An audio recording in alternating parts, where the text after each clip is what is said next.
त्यामुळे आपल्याला कन्व्हर्जन करणं बायनरी लँग्वेज किंवा मशीन लँग्वेजमध्ये कन्व्हर्जन करणं इसेन्शियल आहे. त्यामुळेच आपण वापरतो ट्रान्सलेटर. तर हे ट्रान्सलेटर प्रोग्रामिंगच्या कॉन्टेक्स्टमध्ये कुठले कुठले आहेत तर ते आहेत.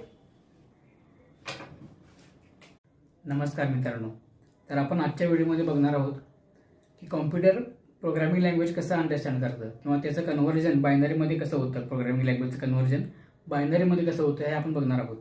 तर मागच्या व्हिडिओमध्ये आपण बघितलं होतं की प्रोग्रामिंग म्हणजे काय किंवा लँग्वेजेस कुठल्या आहेत प्रोग्रामिंग करण्यासाठी, कुठल्या कुठल्या होत्या लँग्वेजेस आपण बघितलं होतं. सी, C++, जावा, पायथन या लँग्वेजेस आपण बघितल्या होत्या. आणि याचा यूज काय होता की they are used for giving the instructions to computer. Languages are nothing but giving the instructions to computers. It is the way of giving the instruction to computer. आणि या मल्टिपल वेजमधून आपण कॉम्प्युटरला इन्स्ट्रक्शन देऊ शकतो, म्हणून त्यांना प्रोग्रामिंग लँग्वेज असं आपण म्हटलं होतं. तर आपला आजचा मुद्दा आहे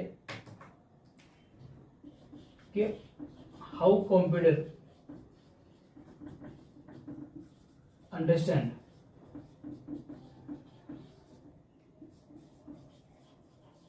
प्रोग्रामिंग लँग्वेज.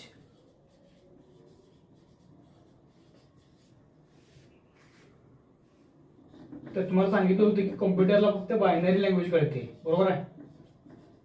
त्याला बाकीचं कुठलंही कळत नाही. बायनरी लँग्वेजला आपण मशीन लँग्वेज असंही म्हणतो. ह्याचंच एक दुसरं नाव आहे मशीन लँग्वेज, ज्या की आपण प्रोग्रामिंगच्या कॉन्टेक्स्टमध्ये वापरतो. बायनरी लँग्वेज म्हणजे काय सांगितलं होतं मला, 0 आणि 1ची लँग्वेज. तर प्रोग्रामिंग लँग्वेजमधून आपण बायनरी लँग्वेजमध्ये कसं जाणार, तर हे आपण एक एक्झाम्पलमधून समजून घेऊया.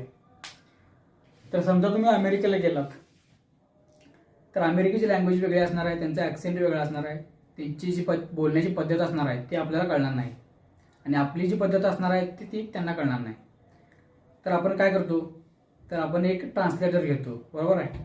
तो ट्रान्सलेटर ते काय बोलतात ते आपल्याला सांगते आणि आपण जे बोलतो ते त्यांना सांगते. तो ट्रान्सलेटर जो काय असते ते, बरोबर आहे. तर ट्रान्सलेटर म्हणजे एक माणूस पण असू शकतो किंवा एक टूल पण असू शकतं, बरोबर आहे. तर आपण कशाचा यूज करतो त्यावेळी, ट्रान्सलेटरचा. तर ट्रान्सलेटर काय करणार, एक लँग्वेज दुसऱ्या लँग्वेजमध्ये कन्वर्ट करणार, बरोबर आहे. आपण आता गुगल ट्रान्सलेट वापरतो गुगलवरती, तर ते काय करते, Marathi to Hindi, Hindi to English असं कन्वर्जन करते, बरोबर आहे. तर त्याच टाईपचं कन्वर्जन आपल्याला प्रोग्रामिंगच्या कॉन्टेक्स्टमध्ये करावं लागतं. कारण आपण डायरेक्टली प्रोग्रामिंग लँग्वेज जर कॉम्प्युटरला दिली तर त्याला काही कळणार नाही, तो ती लँग्वेज एक्झिक्यूट करणार नाही. त्यामुळे आपल्याला कन्व्हर्जन करणं बायनरी लँग्वेज किंवा मशीन लँग्वेजमध्ये कन्व्हर्जन करणं इसेन्शियल आहे. त्यामुळेच आपण वापरतो ट्रान्सलेटर. तर हे ट्रान्सलेटर प्रोग्रामिंगच्या कॉन्टेक्स्टमध्ये कुठले कुठले आहेत तर ते आहेत कंपायलर. हा वर्ड तुम्ही ऐकला असणार, कंपायलर आणि इंटरप्रिटर.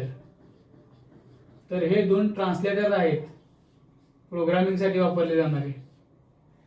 कंपायलर हा वापरला जातो C++, जावा यासाठी, आणि इंटरप्रिटर हा वापरला जातो पायथनसाठी. तर कंपायलर आणि इंटरप्रिटरची प्रोसेस काय आहे किंवा ह्या दोघांचा डिफरन्स काय आहे हे आपण बघणार आहोत पुढच्या व्हिडिओमध्ये. तर अशाच प्रकारचे आपले व्हिडिओ येत राहणार आहेत. तर तुम्ही सबस्क्राईब केले असेल या चॅनलला तर करून ठेवा आणि आपले व्हिडिओ बघत राहा. थँक्यू.